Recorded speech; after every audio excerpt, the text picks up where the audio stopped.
Hello everyone, welcome to learner B. I am Shivani Chauhan. इस video में हम लोग देखने वाले हैं क्लास 9th हिंदी की बुक संचयन का चैप्टर 6 दिए जल उठे। ये चैप्टर लिखा है मधुकर उपाध्याय ने और इसके अलावा सब कुछ हमारा कवर्ड है। अगर आपने चैनल को सब्सक्राइब नहीं किया है तो सब्सक्राइब कर लीजिए और डिस्क्रिप्शन बॉक्स में आप लोगों को पूरी 9th क्लास के सारे लिंक मिल जाएंगे जो चैप्टर्स हमने बना रखे हैं। पूरी 9th क्लास कवर है, आप लोग देख सकते हैं। रास के बूढ़े बरगद ने वह दृश्य देखा था। दांडी कूच की तैयारी के सिलसिले में वल्लभ भाई पटेल 7 मार्च को रास पहुंचे थे। तो रास के बूढ़े बरगद ने वह दृश्य देखा था। तो मतलब राइटर एक कहानी की तरह इसको शुरू कर रहे हैं कि रास एक जो जगह है वहाँ पे एक बरगद का पेड़ है, वहाँ पर मतलब जो पुरानी चीज़ें हैं उन्होंने ये चीज़ देखी थी कि दांडी कूच की तैयारी के सिलसिले में वल्लभ भाई Patel, Sardar Vallabhbhai Patel are first deputy prime minister and home minister. तो सरदार वल्लभ भाई पटेल ने 7 मार्च को वो रास पहुंचे थे उस जगह पर। उन्हें वहाँ भाषण नहीं देना था, लेकिन पटेल ने लोगों के आग्रह पर 2 शब्द कहना स्वीकार किया। तो उन्हें मतलब भाषण नहीं देना था, मगर लोगों ने रिक्वेस्ट करी उनसे कि वो भाषण दें, तो उन्होंने बोला। उन्होंने कहा, भाइयों और बहनों, क्या आप सत्याग्रह के लिए तैयार हैं? तो सत्याग्रह, देखिए सत्य का आग्रह, यानी कि आप जो कर रहे हैं वो सच्चाई के लिए कर रहे हैं, कोई गलत काम नहीं कर रहे हैं। तो सत्याग्रह के लिए क्या आप तैयार हैं? ऐसा सरदार वल्लभ भाई पटेल ने लोगों से पूछा। इसी बीच मजिस्ट्रेट ने निषेधाज्ञा कानून लागू कर दी निषेधाज्ञा लागू कर दी और पटेल को गिरफ्तार कर लिया। निषेध आज्ञा, निषेध का मतलब होता है किसी चीज़ को रोकना। बेसिकली सरदार पटेल से चिढ़ करके इस मजिस्ट्रेट ने उनको अरेस्ट करवाने के लिए ही ये सारा काम किया था। ये गिरफ्तारी स्थानीय कलेक्टर शिरडी के आदेश पर हुई थी, जिसे पटेल ने पिछले आंदोलन के समय अहमदाबाद से भगा दिया था। तो अपनी दुश्मनी निकालने के लिए स्थानीय कलेक्टर शिरडी ने निषेधाज्ञा लागू करवा करके सरदार पटेल को जेल में डलवा दिया।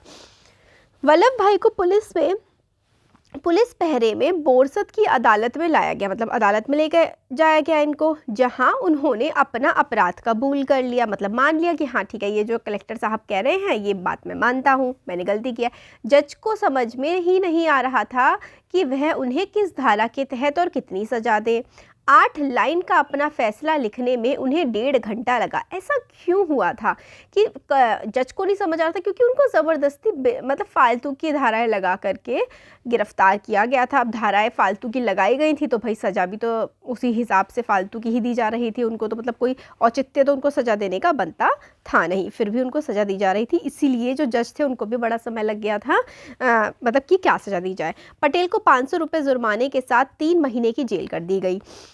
इसके लिए उन्हें अहमदाबाद में साबरमती जेल ले जाया गया। साबरमती आश्रम में गांधी को पटेल की गिरफ्तारी, उनकी सज़ा और उन्हें साबरमती जेल लाए जाने की सूचना दी गई। तो गांधी जी को इन्फॉर्मेशन मिली कि भाई सरदार पटेल को तो जेल हो गई है। गांधी इस गिरफ्तारी से बहुत क्षुब्ध थे, मतलब नाराज़ थे। उनको लगा जब उसने कुछ गलत किया ही नहीं है तो क्यों उसको जेल भेजा जा रहा है। उन्होंने कहा कि अब दांडी कूच की तारीख बदल सकती है, वह अपने अभियान पर 12 मार्च से पहले ही रवाना हो सकते हैं। तो दांडी कूच यानी कि जो दांडी की तरफ को यात्रा थी, अब इन्होंने कहा गांधी जी ने कि भाई अब तो हम इसको और ज़्यादा मतलब जल्दी करने वाले हैं। तो इस तरीके से देखिए ये सरदार पटेल और इनको कैसे गिरफ्तार किया जा रहा है, हैंडकफ्स है इसके हाथ में। आश्रम में एक आदमी यह हिसाब लगा रहा था कि मोटर कार से बोरसद से साबरमती जेल पहुंचने में कितना समय लगेगा। तो मतलब कार से बोरसद जगह जहां से सरदार पटेल को पकड़ा गया था वहां से साबरमती जेल तक आने में कितना टाइम लगेगा। जेल का रास्ता आश्रम के सामने से ही होकर जाता था। आश्रमवासी पटेल की एक झलक पाना चाहते थे।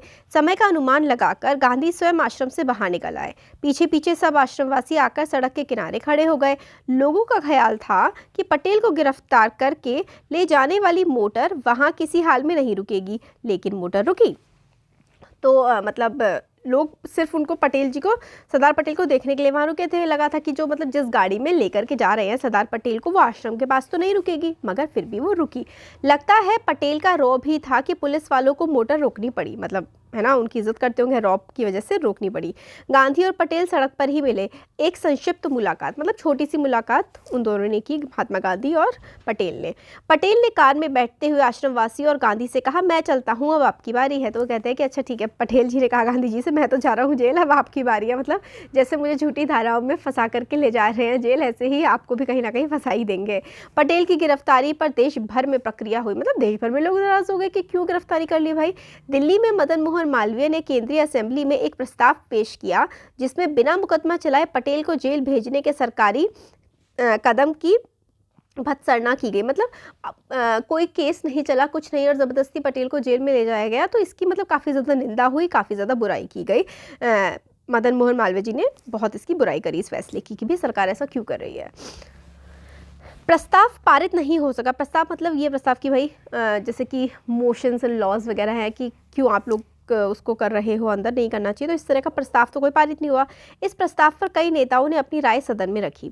मोहम्मद अली जिन्ना ने कहा, सरदार वल्लभ भाई पटेल की गिरफ्तारी अभिव्यक्ति की स्वतंत्रता के सिद्धांत पर हमला है। अभिव्यक्ति की स्वतंत्रता का मतलब है बोलने की आज़ादी। मतलब वो एक स्पीच ही तो दे रहे थे और उसके कारण मतलब उनको जेल में डाल दिया, तो ये बात तो बहुत गलत है। भारत सरकार एक ऐसी नज़ीर पेश कर रही है जिसके गंभीर परिणाम होंगे। नज़ीर पेश कर रही है तो इसका मतलब होता है उदाहरण, एक ऐसा एग्जाम्पल कि मतलब इंसान कुछ भी बोले आप उसको जेल में डाल देंगे, ये तो बहुत ही गलत बात है। गांधी के राज पहुंचने के समय, राज एक जगह है, गांधी के राज पहुंचने के समय वह कानून लागू था जिसके तहत पटेल को गिरफ्तार किया गया था। सत्याग्रहियों ने अपनी ओर से पूरी तैयारी कर ली थी। अब्बास तैयब जी वहां पहुंच चुके थे कि गांधी की गिरफ्तारी की स्थिति में कूच की अगुवाई कर सके, तो भाई गांधी जी को भी गिरफ्तार किया जा सकता था। तो इसलिए अब्बास तैयब जी वहां पहुंच गए कि भाई अगर गांधी जी को गिरफ्तार कर लिया तो फिर आगे के आंदोलन में फिर वो मतलब नेता की तरह जो मतलब लीड करेंगे। बोरसद से निकलने के बाद लगभग सभी आश्वस्त थे कि अब गांधी को जलालपुर पहुंचने तक नहीं पकड़ा जाएगा, लेकिन तैयारी में कोई कमी नहीं थी। तो मैं लोगों को लगा था कि जलालपुर कोई जगह है, वहां तक पहुंचने तक तो गांधी को नहीं पकड़ेंगे, मगर क्या पता सरकार का कब गांधी को पकड़ ले आके। रास में गांधी का भव्य स्वागत हो, मतलब बहुत ही ग्रैंड उनका वेलकम हुआ। दरबार समुदाय के लोग इसमें सबसे आगे थे। दरबार गोपाल दास और रविशंकर महाराज वहाँ मौजूद थे। गांधी ने अपने भाषण में दरबारों का खास तौर पर उल्लेख किया। कुछ दरबार रास में रहते हैं, पर उनकी मुख्य बस्ती कनकापुरा और उनसे सटे गांव देवड़ हैं। दरबार लोग रियासतदार होते थे, उनकी साहबी थी, ऐसे ऐशोआराम की ज़िंदगी थी, एक तरह का राजपाट था। दरबार सब कुछ छोड़कर यहाँ आकर बस गए। मतलब एक कम्युनिटी आप लोग समझ लीजिए कि पहले वो बड़े अच्छे ऐशोआराम से रहते थे, मगर सारे अपने ऐशोआराम छोड़ करके वो रास में आकर के बस गए। गांधी ने कहा, इनसे आप त्याग और हिम्मत सीखे। तो मतलब दरबार एक मतलब कम्युनिटी आप कह सकते हैं, और वो अपने सारे ऐशोआराम हर चीज़ छोड़ करके रास में आकर के बस गए थे और सादगी भरा जीवन बिता रहे थे। अखिल भारतीय कांग्रेस कमेटी की बैठक 21 मार्च को साबरमती के तट पर होने वाली थी। तो कांग्रेस की जो मीटिंग है, सबके सब पहले कांग्रेस के ही मेंबर हुआ करते थे कांग्रेस पार्टी के। तो इंडियन नेशनल कांग्रेस की जो मीटिंग है वो 21 मार्च को होने वाली थी। जवाहरलाल नेहरू इस बैठक से पहले गांधी से मिलना चाहते थे। उन्होंने संदेश भिजवाया, जिसके जवाब में गांधी ने रास में अपनी जनसभा से पहले एक पत्र लिखा और कहा कि उन तक पहुंचना कठिन है। तो मतलब नेहरू जी उनसे मिलना चाहते थे, बट फिर गांधी ने कहा कि भाई पहुँचना मुश्किल है, क्योंकि गांधी जी को भी लग रहा था कि वो भी अब जल्दी ही गिरफ्तार हो जाएंगे। तुमको पूरी एक रात का जागरण करना पड़ेगा। अगर कल रात से पहले वापस लौटना चाहते हो तो इससे बचा नहीं जा सकता। मैं उस समय जहाँ भी रहूँगा, संदेशवाहक तुमको वहाँ तक ले आएगा। इस प्रयाण की कठिनतम घड़ी में तुम मुझसे मिलने आ रहे हो। तो मतलब पूरी रात का जागरण करना है, मतलब पूरी रात जगना है। और वो नेहरू जी को कह रहे थे कि इतनी मुश्किल घड़ी में तुम मेरे से मिलने आ रहे हो, तुमको रात के लगभग 2 बजे जाने परखे मछुआरों के कंधे पर बैठकर एक धारा पार करनी पड़ेगी। मैं राष्ट्र के प्रमुख सेवक के लिए भी प्रयाण में ज़रा भी विश्राम नहीं दे सकता। तो मतलब यही था कि वहाँ पे कुछ आराम नहीं करना था और सीधा काम पे लग जाना था। तो नेहरू जी से वो कह रहे थे कि इस तरीके से तुम्हें नदी वगैरह पार करनी पड़ेगी और तुम आना चाहते हो तो इतना कठिन होगा मिलना। वल्लभ भाई की गिरफ्तारी के कारण रास में आम लोगों के बीच सरकार के खिलाफ प्रतिक्रिया स्वाभाविक थी। तो भाई वल्लभ भाई पटेल को अरेस्ट कर लिया था, तो आम लोग भी सरकार से काफ़ी ज़्यादा नाराज़ थे। गांधी की जनसभा से पहले ही गाँव के सभी पुश्तैनी मुखिया, मतलब जो पीढ़ियों से चले आ रहे थे लीडर्स थे, और पटेल उन्हें अपना इस्तीफ़ा सौंप गए। मतलब सब लोगों ने सरकार को अपना रेजिग्नेशन दे दिया कि भाई आपने गलत तरीके से जो है पटेल को अरेस्ट किया है। गांधी ने दांडी कूच शुरू होने से पहले ही यह निश्चय कर लिया था कि वह या तो ब्रिटिश आधिपत्य वाले भूभाग से ही करेंगे।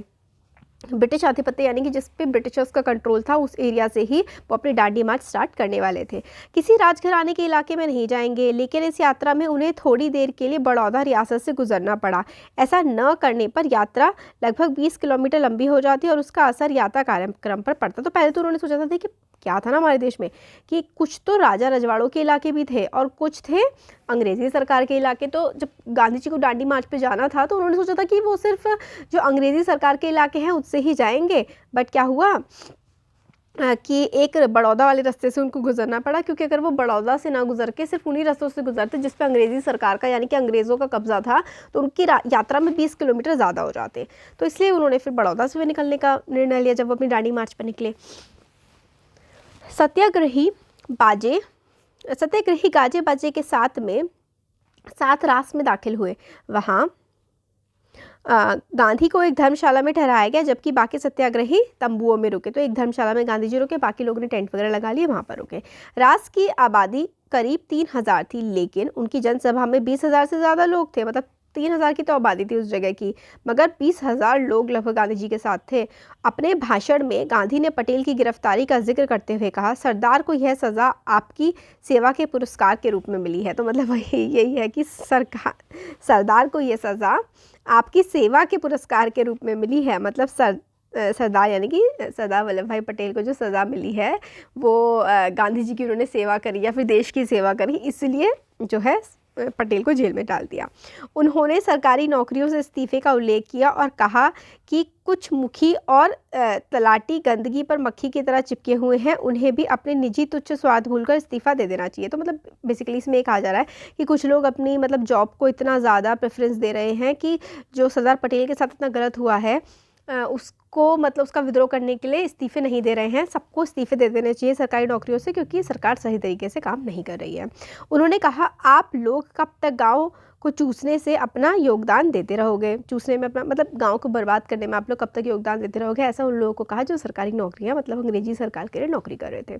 सरकार ने तो लूट मचा रखी है और उसकी ओर से क्या अभी तक आपकी आंखें खुली नहीं हैं।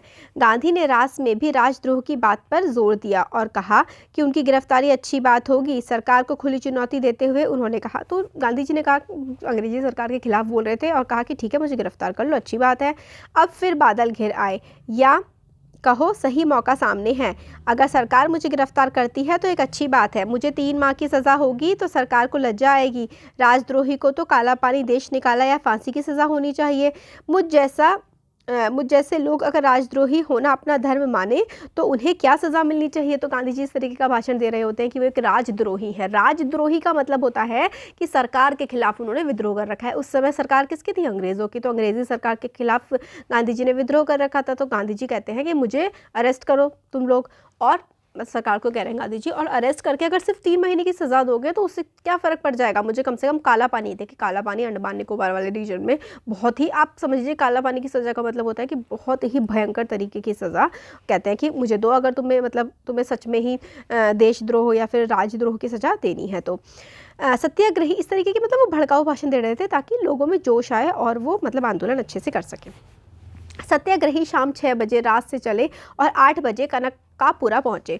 उसी समय लोग यात्रा से कुछ थके हुए थे और कुछ थकान इस आशंका से थी कि मही नदी कब तक और कैसे पार करेंगे। तो मही नदी थी, मतलब उसमें तो उफान था, तो कैसे करके उसको पार करेंगे, लोग ये सोच रहे थे। नदी के किनारे पहुंचते ही समुद्र की ओर से आने वाली ठंडी बयार ने सत्याग्रहियों का स्वागत किया। तो समुद्र की तरफ से काफ़ी ठंडी ठंडी सी हवाएं आ रही थी और फिर मतलब सत्याग्रही जब वहाँ पहुँचे तो इस तरह का मौसम था। कनकपुरा में 105 साल की एक बूढ़ी महिला ने गांधी के माथे पर तिलक लगाया और कहा, महात्मा जी स्वराज लेकर जल्दी वापस आना, स्वराज लेकर वापस आना। क्योंकि भाई देखो, देश उस समय हमारा गुलाम था और सब यही उम्मीद कर रहे थे कि हमारे देश के जो नेता हैं, गांधी जी हैं, वो देश को आज़ाद कराएंगे। तो 105 साल की बूढ़ी औरत गांधी जी से कह रही थी कि तुमसे उम्मीद है कि देश को जल्दी ही तुम आज़ाद करा दोगे। गांधी ने कहा, मैं स्वराज के लिए नहीं लौटूंगा, स्वराज लिए बिना नहीं लौटूंगा। गांधी की जनसभा का निर्धारित समय 8 बजे था, लेकिन कनकपुरा पहुंचने में देरी हुई और उसके कारण 1 घंटे के लिए स्थगित कर दिया गया। तो मतलब थोड़ा सा वो लेट हो गए थे, तो कार्यक्रम थोड़ा आगे बढ़ गया। जनसभा में गांधी ने ब्रितानी कुशासन का जिक्र कर, ब्रितानी यानी कि ब्रिटेन का कुशासन, कितनी ख़राब तरीके से ये ब्रिटिश सरकार है देश को मतलब अत्याचार कर रही है देश के लोगों पे, ये सारी की सारी बातें गांधी जी ने करी। उन्होंने कहा इस राज्य में रंक से राजा तक सब दुखी है, मतलब छोटे से बड़ा इंसान सब दुखी है। राजे महाराजे जैसे सरकार नचाती है, तो राजा महाराजा जहाँ पर हैं भी, तो सरकार ही उनको नचा रही है, नाचने को भी वो लोग तैयार हैं। ये राक्षसी राज है, मतलब ये सब बहुत ज़्यादा गलत हो रहा है, इसका संहार करना चाहिए, यानी कि इसका नाश, ये जो सरकार है और इन्होंने जो अपने देश को हमारे को गुलाम बना रखा है, ये सबको ख़त्म करना चाहिए। रास्ते में रेतीली सड़कों के कारण यह प्रस्ताव किया गया कि गांधी थोड़ी यात्रा कार से कर लें। तो मतलब रास्ते में जो है सड़क ख़राब थी, तो गांधी जी से कहा कि आप थोड़ी यात्रा कार से कर लें। मतलब उनसे रिक्वेस्ट की गई कि थोड़ी मगर गांधी जी ने जो है इस बात से साफ इनकार कर दिया। उन्होंने कहा कि यह उनके जीवन की आखिरी यात्रा है और ऐसी यात्रा में निकलने वाला वाहन का प्रयोग नहीं करता। तो वो कहते हैं भाई मैं तो लास्ट यात्रा है और अब मैं किसी वाहन का प्रयोग नहीं करूँगा, यह पुरानी रीति है। धर्म यात्रा में हवाई जहाज, मोटर या बैलगाड़ी में बैठकर जाने वाले को लाभ नहीं मिलता। यात्रा में कष्ट सहे, लोगों का सुख दुख समझे, तभी सच्ची यात्रा होती है। तो वो कहते हैं कि लोगों के साथ, लोगों की तरह ही सबके सुख दुख सुनता हुआ समझता हुआ ही मैं इस यात्रा को पूरा करूँगा। ब्रिटिश हुक्मरानों यानी कि ब्रिटिश ऑफिसर्स हैं, लीडर्स या फिर सरकार है में एक वर्ग ऐसा भी था जिसे लग रहा था कि गांधी और उनके सत्याग्रही मही नदी के किनारे अचानक नमक बनाकर कानून तोड़ देंगे, क्योंकि डांडी नमक का कानून तोड़ने ही तो जा रहे थे। पहले क्या था ना कि हम लोगों को नमक बनाने की भी अपनी आज़ादी नहीं थी। जो देश का नमक है ना, ये वाला कॉन्सेप्ट ऐसे ही आया था। मतलब नमक कैसे बनता है, समुद्र में क्या होता है, किनारों के पास गड्ढे हो जाते हैं, समुद्र का पानी उसमें आकर के भर जाता है, इवेपोरेट होता है, नमक बन जाता है। तो अगर हमारे देश के लोग उस नमक को अपने हाथ से उठा भी लेते थे ना, तो कहते थे कि भाई तुम उनको जेल में डाल दिया जाता था। तो इसी नमक कानून को तोड़ने के लिए दांडी यात्रा की गई थी। अब सबको लग रहा था कि शायद यहाँ पर ही मही नदी के किनारे, मही नदी के पास ही ये नमक कानून तोड़ देंगे। समुद्री पानी नदी के तट पर काफ़ी नमक छोड़ जाता है, जिसकी रखवाली के लिए सरकारी नमक चौकीदार रखते थे। तो वही बहुत सारा नमक रहता है, तो उसके लिए चौकीदार रखे जाते थे। ये अंग्रेजी सरकार ये करती थी। गांधी जी ने भी कहा कि यहाँ नमक बनाया जा सकता है। गांधी को समझने वाले वरिष्ठ अधिकारी इस बात से सहमत नहीं थे कि गांधी कोई काम अचानक और चुपके से करेंगे। इसके बावजूद उन्होंने नदी के तट से सारे नमक भंडार हटा दिए और उन्हें नष्ट कर दिया, ताकि इसका खतरा ही ना रहे। तो लोगों को, उनको लगा था अंग्रेजी सरकार को कि वहाँ नदी के पास ही वो नमक बना लेंगे, तो उन्होंने सारा नमक हटा दिया वहाँ से। नियमों के अनुसार उस दिन की यात्रा कनकपुरा में गांधी के भाषण के बाद समाप्त हो जानी चाहिए थी, लेकिन इसमें परिवर्तन कर दिया गया। यह तय पाया गया कि नदी को आधी रात के समय समुद्र का पानी चढ़ने पर पार किया जाए, ताकि कीचड़ और दलदल में कम से कम चलना पड़े। तो फिर पहले लोगों को लग रहा था कि दिन के मतलब यात्रा ख़त्म हो गई है, मगर रात में ही, ताकि ईजिली वो दलदल वगैरह में कम चलना पड़े, तो रात में ही उन लोगों ने यात्रा कर ली। रात 10:30 बजे भोजन के बाद सत्याग्रही नदी की ओर चले। अंधेरी रात में गांधी को करीब 4 किलोमीटर दलदली ज़मीन पर चलना पड़ा। कुछ लोगों ने गांधी को कंधे पर उठाने की सलाह दी, पर उन्होंने मना कर दिया। कहा ये धर्म यात्रा है, चलकर पूरी करूंगा। तट पर पहुंचकर गांधी ने पैर धोए और एक झोपड़ी में आराम किया, आधी रात का इंतज़ार करते हुए। तो मतलब आप सोचिए, हमारे देश के जो आज़ाद कराने के लिए, देश को आज़ाद कराने के लिए हमारे नेताओं ने कितने बलिदान किए हैं। आधी आधी रात 4-4 किलोमीटर दलदल में तक ये चले हैं रात में। मही के तट पर उस घुप अंधेरी रात में भी मेला जैसा लगा हुआ था, क्योंकि बहुत सारे लोग थे, इसलिए अंधेरी रात थी, मगर तो रात के समय भी मेला सा लगा हुआ था। भजन मंडलियाँ थीं, दांडिया रास में निपुण दरबार थे। उनके गीत के बोल थे, देखो गांधी का दांडिया रास, देखो वल्लभ का दांडिया रास, दांडिया रास सरकार का नास, देखो विठल का दांडिया नाच, देखो भगवान का दांडिया रास। तो रास मतलब किस तरीके से वो लोग पूरी अपनी यात्रा पे निकले हुए थे, उसके बारे में ही गीत जा रहे थे। गांधी को नदी पार कराने की जिम्मेदारी रघुनाथ काका को सौंप दी गई थी। उन्होंने इसके लिए एक नई नाव खरीदी और उसे लेकर कनकपुरा पहुँच गए।